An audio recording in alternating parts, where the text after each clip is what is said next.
chers frères et sœurs en Jésus-Christ, je vous propose de lire avec moi dans le livre de 1 Jean, chapitre 3, versets 1 à 6. Voyez quel amour le Père nous a témoigné pour que nous soyons appelés enfants de Dieu, et nous le sommes. Si le monde ne nous connaît pas, c'est qu'il ne l'a pas connu. Bien-aimés, nous sommes maintenant enfants de Dieu, et ce que nous serons n'a pas encore été manifesté. Mais nous savons que lorsque cela sera manifesté, nous serons semblables à lui parce que nous le verrons tel qu'il est. Quiconque a cette espérance en lui se purifie comme lui-même est pur. Quiconque pêche transgresse la loi, et le péché est la transgression de la loi. Or, vous le savez, Jésus a paru pour ôter les péchés, et il n'y a point en lui de péché. Quiconque demeure en lui ne pêche point. Quiconque pêche ne l'a pas vu et ne l'a pas connu. Que le Seigneur bénisse sa parole. Amen.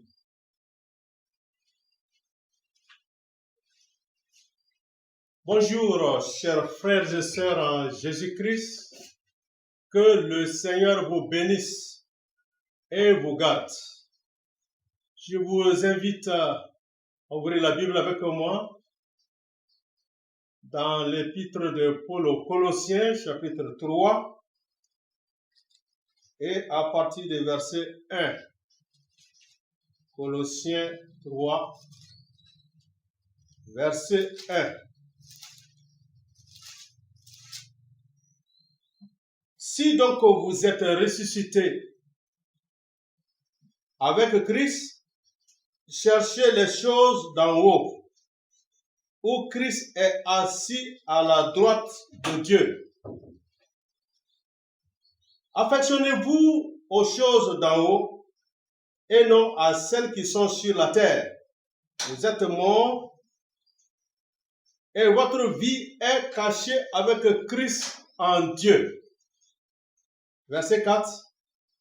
Quand Christ, votre vie, paraîtra, alors vous paraîtrez aussi avec lui dans la gloire. Verset 5. Faites donc mourir les membres qui sont sur la terre, l'impudicité, l'impureté, les passions, les mauvais désirs et la cupidité qui est une idolâtrie. C'est à cause de ces choses que la colère de Dieu vient sur les fils de la rébellion, parmi lesquels vous marchiez autrefois, lorsque vous viviez dans ces péchés. Amen. Que Dieu bénisse vraiment sa parole. Voilà, frères et sœurs, je donne comme thème à cette parole ce matin: mort et ressuscité avec Christ. Une vie nouvelle d'en haut. Amen.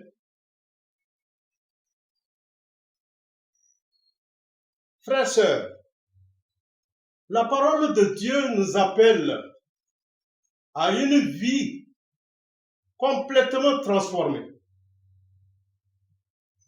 Alors le passage dit que puisque vous avez été ressuscités avec le Christ, nous devons chercher les choses qui sont en haut. De même aussi que nous sommes morts avec Christ, nous devons mortifier nos membres qui sont sur la terre, c'est-à-dire les actions de la chair. Ce n'est pas une simple amélioration morale. Ce n'est ni non plus une réforme de surface, mais une résurrection spirituelle profonde. Voyez-vous, quand nous venons à Jésus-Christ, nous mourons à notre vieille vie, à notre ancienne vie. Et nous ressuscitons avec lui pour une nouvelle vie. Amen. Alors ce changement radical doit être visible même dans nos pensées, dans nos désirs et même nos actions. Ça doit être radical. C'est un changement radical et l'on doit reconnaître ça par nos pensées, et par nos désirs et même par nos actions. Amen. Il dit dans le Colossiens 3, versets 1 à 2, « Si donc vous êtes ressuscités avec Christ, cherchez les choses d'en haut où Christ est assis à la droite de Dieu. » Verset 2, « Affectionnez-vous aux choses d'en haut et non à celles qui sont sur la terre. » Donc nous voyons une vie qui est tournée vers les choses d'en haut, puisqu'on est ressuscité.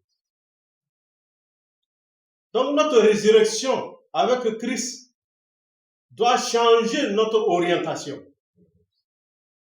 Nous ne vivons plus selon les standards du monde, mais selon les valeurs du ciel. Amen. Cela signifie que nos affections, nos ambitions, nos projets doivent être centrés sur Christ glorifié. Amen. Comme Paul le dira dans 1 Timothée chapitre 4 verset 15, il faut s'occuper de ces choses. 1 Timothée chapitre 4 verset 15. Occupe-toi de ces choses. Donne-toi tout entier à elles afin que tes progrès soient évidents pour tous. Amen. Occupons-nous de ces choses. Soyons-nous tous, soyons-y tous tout entiers. Que notre être entier soit vraiment occupé à ces choses. Amen. La vie chrétienne demande vraiment une attention constante et une discipline du cœur. Le chrétien n'est pas un touriste sur la terre.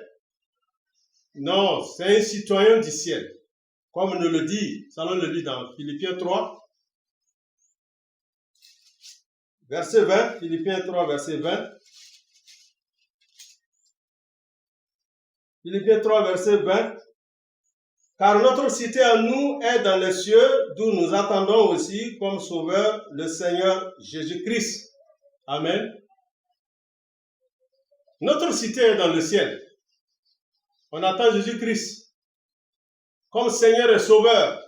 Et le verset suivant dit qu'il va transformer le corps de notre humiliation en le rendant semblable au corps de sa gloire par le pouvoir qu'il a de s'assujettir toutes choses. Amen. Donc notre identité est cachée en Jésus-Christ. C'est une identité très glorieuse, comme le dit toujours dans notre texte de base, Colossiens 3. Le verset 3, il dit, « Car vous êtes morts et votre vie est cachée avec Christ en Dieu. Quand Christ, votre vie, paraîtra, alors vous paraîtrez aussi avec lui dans la gloire. » Amen. Notre identité est cachée, mais glorieuse en Jésus-Christ. Alors la vie véritable, maintenant que nous avons là, elle est cachée. Elle ne se voit pas par les yeux de la chair. C'est spirituel, c'est ancré en Jésus-Christ. Et le monde ne peut pas comprendre notre espérance. Le monde ne comprend même pas notre conduite. Comme le dit 1 Jean 3, à partir du verset 1 Jean 3, verset 1. Voyez quel amour le Père nous a témoigné pour que nous soyons appelés enfants de Dieu. Et nous le sommes. Si le monde ne nous connaît pas, c'est qu'il ne l'a pas connu. Amen. Voilà, maintenant nous sommes enfants de Dieu. Et le verset 2 dit, « Bien-aimés, nous sommes maintenant enfants de Dieu, et ce que nous serons n'a pas encore été manifesté, mais nous savons que lorsque cela sera manifesté, nous serons semblables à lui, parce que nous le verrons tel qu'il est. » Amen. Présentement, nous sommes enfants de Dieu, Mais le monde ne connaît pas ça, parce qu'il ne connaît même pas, il ne l'a pas connu aussi. Mais quand Jésus-Christ va paraître, alors nous allons être semblables à lui. Donc, nous voyons que ce sera merveilleux. Un jour, Jésus-Christ va être manifesté en gloire. Et même c'est pour bientôt. Et nous aussi, nous serons manifestés avec lui. Amen. Ce jour-là, notre vraie nature en Christ va éclater aux yeux de tout le monde. Amen, comme le dit dans 2 Thessaloniciens, chapitre 1, verset 10. Et lorsqu'il viendra pour être en ce jour-là glorifié dans ses saints et admiré dans tous ceux qui auront cru, car notre témoignage auprès de vous a été cru. Jésus viendra pour être glorifié en nous, en ses saints, et pour être admiré dans tous ceux qui ont cru. Amen. Ce n'est pas dans les applaudissements du monde que le chrétien cherche sa reconnaissance, non. Mais dans la gloire à venir avec le Seigneur. Amen. Alors donc, il faut être séparé totalement du péché. Dans toujours Colossiens 3, maintenant le verset 5, il faut être séparé du péché. Faites donc mourir les membres qui sont sur la terre. L'impudicité, l'impureté, les passions, les mauvais désirs et la cupidité qui est une idolâtrie. Et le verset 6 dit, c'est à cause de ces choses que la colère de Dieu vient sur les fils de la rébellion, parmi lesquels vous marchiez autrefois lorsque vous viviez dans ces péchés. Séparés totalement du péché. Amen. Gloire au Seigneur. La cupidité qui est une idolâtrie. Amen. Donc, la mort avec Jésus nous appelle à mortifier notre chair. Mais il ne s'agit pas d'un simple effort humain ou d'un ascétisme stérile, mais d'un combat spirituel par la puissance du Saint-Esprit. Ce n'est pas un combat humain, charnel, que l'on peut mortifier les membres qui sont sur la terre. Mais c'est un combat spirituel par la puissance du Saint-Esprit. Amen. Romains 8 nous le dira, Romains 8, 12. Romains 8, verset 12. Romains 8, 12. Ainsi donc, frères, nous ne sommes point redevables à la chair. Amen. Pour vivre selon la chair. Verset 13. Si vous vivez selon la chair, vous mourrez. Mais si par l'esprit vous faites mourir les actions du corps, vous vivrez. Amen. On n'est pas redevable à la chair pour observer ses désirs. Si celui qui marche selon la chair, il va mourir. Nous avons vu que la cupidité est nommée ici comme de l'idolâtrie parce qu'elle détourne le cœur de Dieu. La cupidité, c'est de l'idolâtrie. Elle détourne notre cœur de Dieu. Alors le chrétien, bien sûr, son cœur ne peut pas être vide. Hein. Soit il est rempli des choses d'en haut, soit il est rempli de la chair. Alors ceux qui vivent selon les désirs de la chair, la Bible même les appelle des rebelles, des désobéissants. C'est fils de la désobéissance. Éphésiens va le dire ici, Éphésiens 5, verset 5. Éphésiens 5, verset 5. Car sachez-le bien, aucun impudique ou impur ou cupide, c'est-à-dire idolâtre, n'a d'héritage dans le royaume de Christ et de Dieu.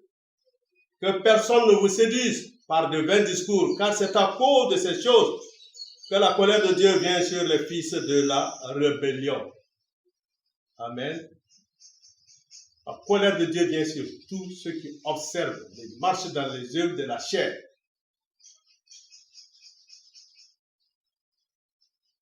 Amen.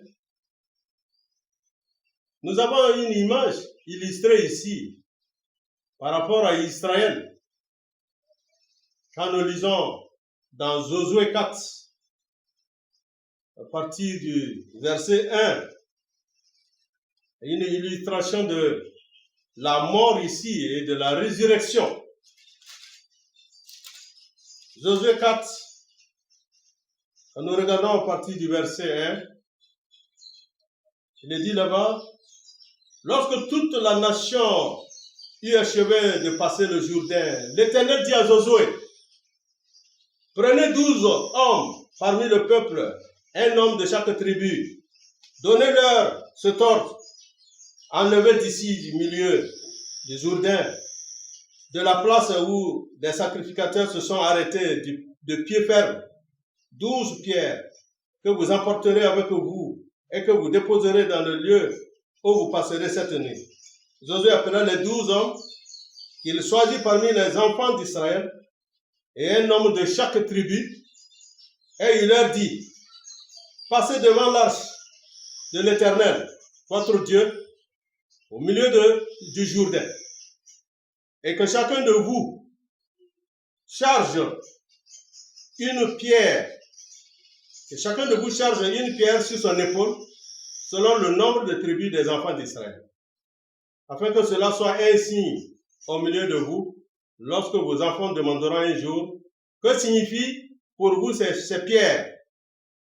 Vous leur direz, les enfants, les eaux du Jourdain ont été coupées devant l'arche de l'alliance de l'Éternel, lorsqu'elle passa le Jourdain, et les eaux du Jourdain ont été coupées, et ces pierres seront à jamais un souvenir pour les enfants d'Israël.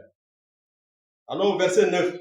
Alors, Josué dressa aussi 12 pierres au milieu du Jourdain, à la place où s'étaient arrêtés les pieds des sacrificateurs qui portaient l'arche de l'Alliance, et elles y sont restées jusqu'à ce jour.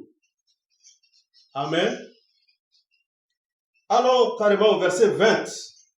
Car l'Éternel votre Dieu a mis à sec devant vous les eaux du Jourdain jusqu'à ce que vous eussiez passé, comme l'Éternel votre Dieu l'avait fait à la mer Rouge, qu'il mit à sec devant vous jusqu'à ce que nous eussions passé, afin que tous les peuples de la terre sachent que la main de l'Éternel est puissante, et afin que vous ayez toujours la crainte de l'Éternel votre Dieu. Amen. Donc nous comprenons par cette illustration la mort et la résurrection. Nous voyons que d'abord Josué, par instruction du Seigneur, il va choisir 12 hommes, c'est-à-dire chaque homme de chaque tribu. Quand les sacrificateurs vont poser les pieds dans l'eau, ils vont prendre les 12 pierres, et les 12 pierres-là, ils vont les apporter hors du Jourdain, là pour signifier effectivement la résurrection. Et il y en a 12 autres pierres qui vont rester en dessous de l'eau. Ça, c'est la mort. Amen. Et nous voyons que effectivement, ceux-là qui sont sortis avec Josué, quand Moïse a été rappelé par l'Éternel, Josué devait circoncire les fils qui sont nés dans le désert. Ça, c'est à Gilgal que cela s'est passé. Donc, nous voyons par là également le Jourdain, Gilgal, qui représente vraiment la circoncision. Donc, Israël a renouvelé son engagement. Amen. Tout cela nous interpelle, bien-aimés frères et sœurs. Avant d'entrer en Canaan, il faut d'abord passer par Gilgal, la circoncision. et puis passer par le Jourdain et laisser 12 pierres et enlever 12 autres pierres, amener au-delà. Donc nous voyons que le Jourdain, ce n'est pas du désert. Et le peuple maintenant va entrer en Canaan. Et le peuple va manger la nourriture de Canaan maintenant. Et quand nous lisons dans Josué 5, verset 10, nous voyons effectivement que les fils d'Israël, ils vont camper à Gilgal et ils vont célébrer la Pâque le 14e jour du mois et au soir dans les plaines de Jéricho. Et dès le lendemain de la Pâque, ils vont manger du vieux blé du pays, des pains sans levain et du grain rôti. Et en ce même jour, et la manne va cesser le lendemain. Après qu'ils eurent mangé du vieux blé du pays, et il n'y eut plus de manne pour les fils d'Israël. Ils mangèrent maintenant du cru du pays de Canaan. Et cette année-là, ça c'est l'image des choses célestes. Amen. Gloire au Seigneur.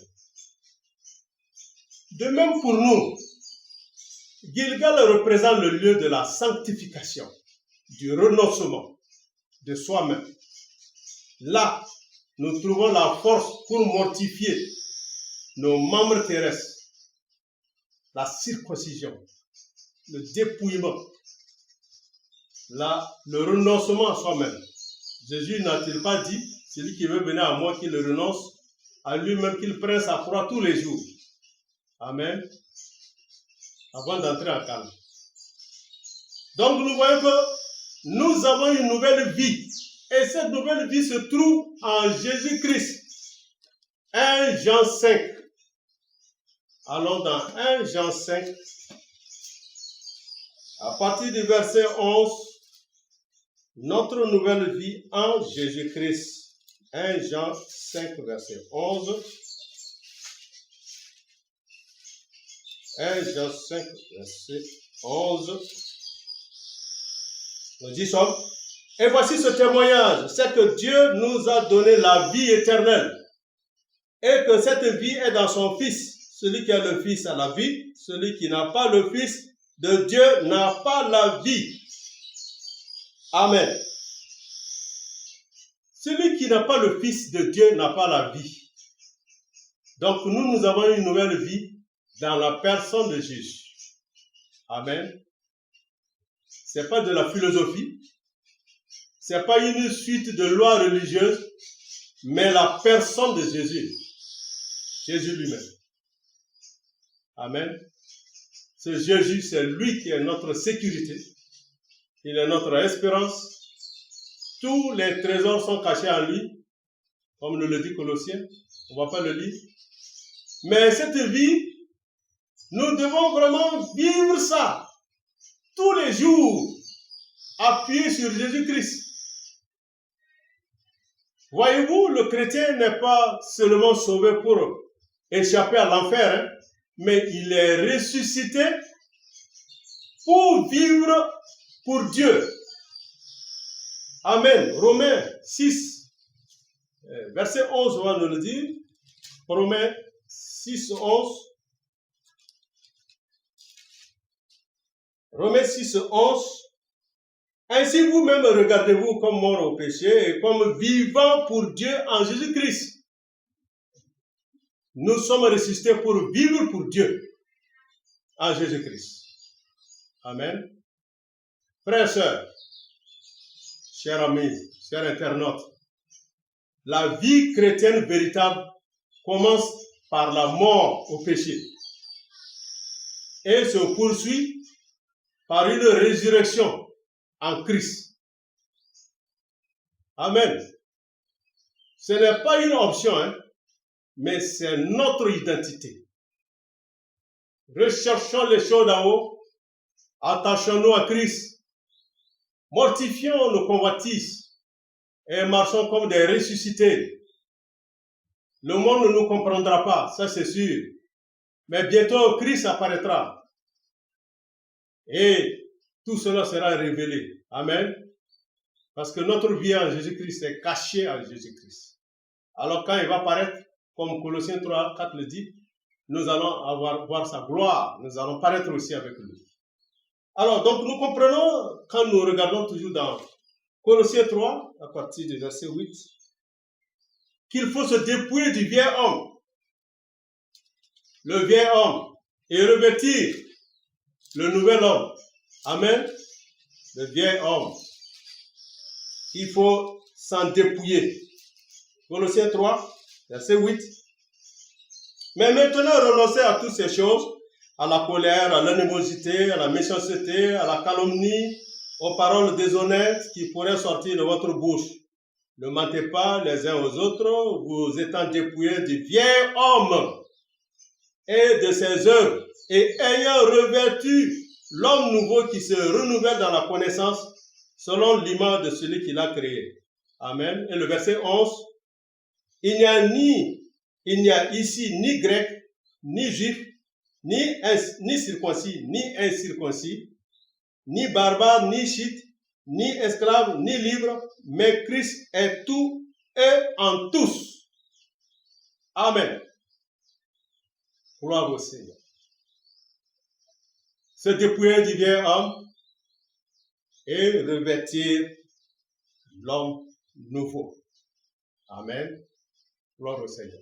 Frères et sœurs, si effectivement nous sommes morts et nous sommes ressuscités avec Christ, notre vie ne peut plus être la même. Dieu nous appelle non seulement à croire en Jésus, mais à vivre comme lui et refléter sa nature. Amen. Ça, c'est un appel radical à renoncer au vieil homme et à revêtir l'homme nouveau, c'est-à-dire Christ lui-même, lui l'homme nouveau. Amen. Oui, c'est vrai. Renoncer à ce qui souille l'homme intérieur. Quand nous lisons à partir du verset 8.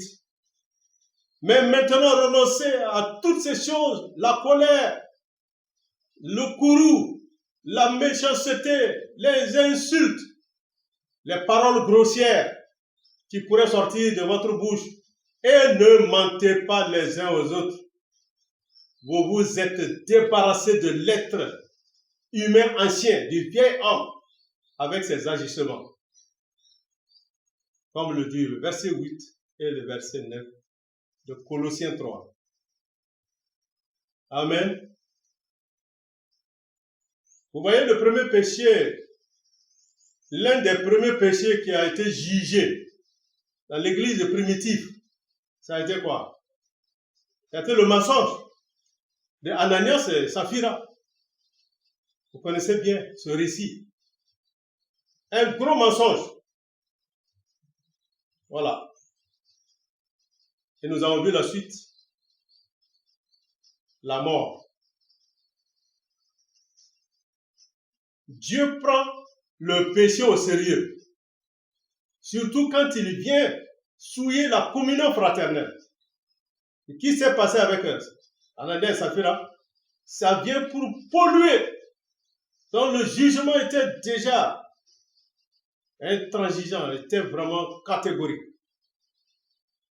La vie chrétienne ne se limite pas à éviter les gros péchés visibles. Vous voyez, Dieu, il vise le cœur et la bouche de l'homme. Jacques dit que la langue qui est dans notre bouche est un feu. C'est le monde de l'iniquité.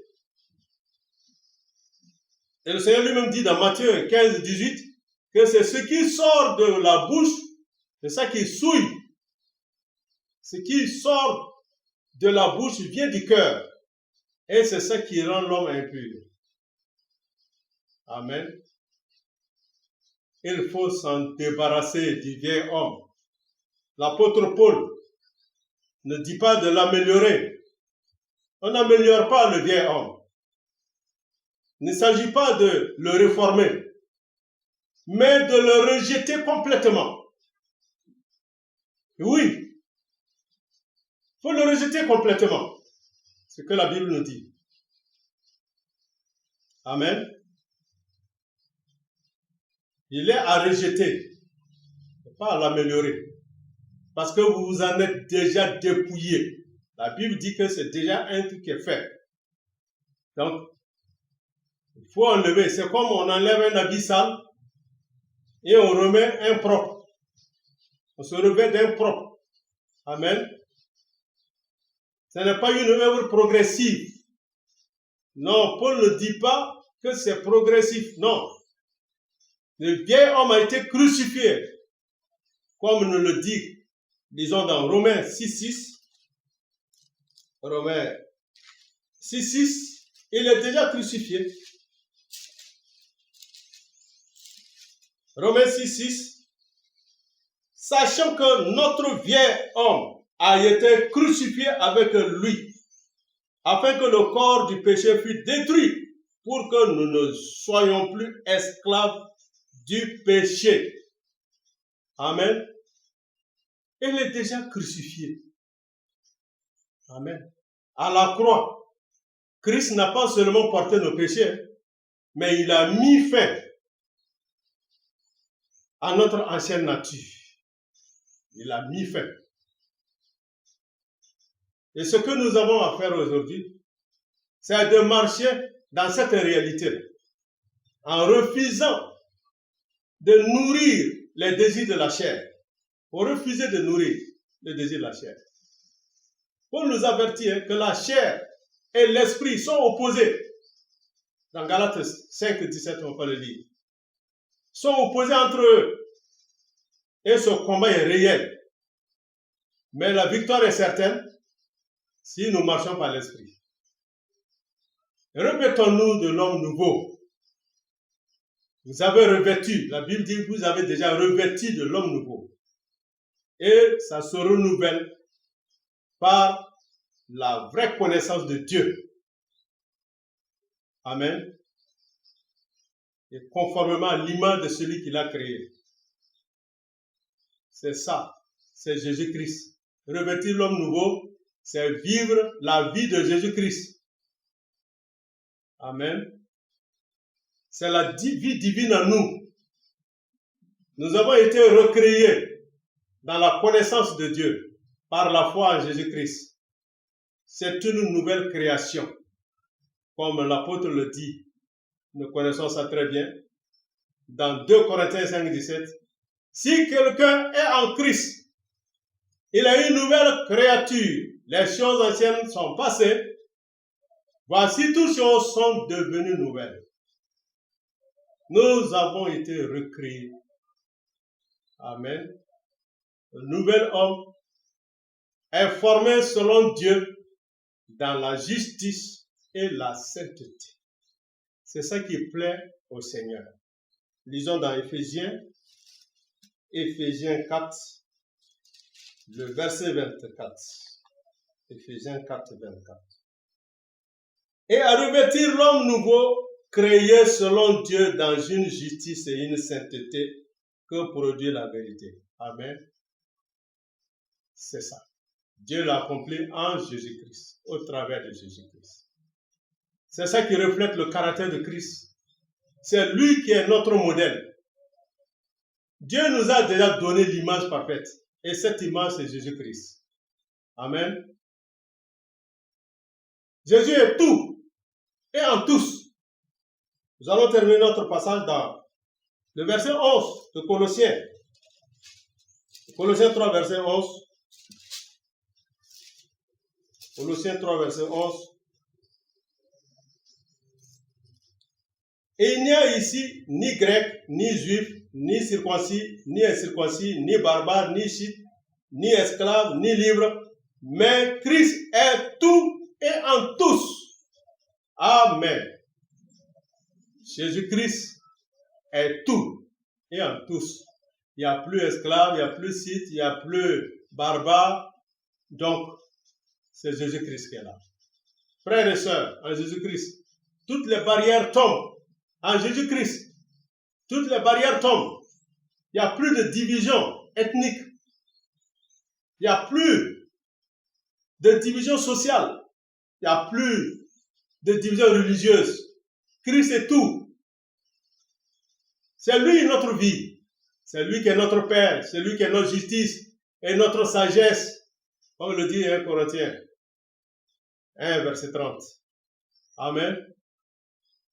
Dans l'Église, il ne doit pas y avoir encore de rejet, ni de favoritisme. Ce n'est pas la couleur de peau. Tu es noir, tu es blanc, tu es jaune. Non. Le niveau d'études, non, ce n'est pas tout ça qui compte. Ce n'est pas le statut social qui compte. Ce qui importe, c'est Christ habite en chacun. Amen. Il est la source et la puissance de notre unité. Gloire au Seigneur. Nous sommes maintenant une nouvelle création appelée à vivre dans la vérité, l'amour et la sainteté. Gloire au Seigneur.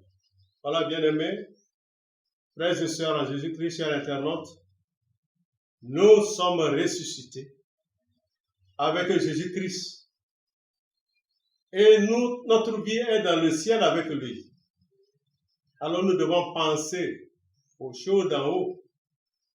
Nous devons exceller en ces choses d'en haut. Et nous sommes morts aussi avec Jésus-Christ. Donc on est morts aussi. Les membres de la terre qui sont sur la terre sont également morts. C'est ça qui nous interpelle. C'est ça, tout ce dépouillement. Le vieil homme, il est déjà crucifié. On ne cherche pas à l'améliorer. Ce n'est pas avec un effort humain, mais c'est par la puissance de l'Esprit de Dieu. Il est déjà crucifié. Il est crucifié avec Jésus-Christ, les membres de la terre. Amen. Il faut renoncer et marcher par l'Esprit et vivre vraiment en Jésus-Christ. Voilà, que le Seigneur vous bénisse et que le Seigneur vous garde. Amen. Gloire au Seigneur. Amen.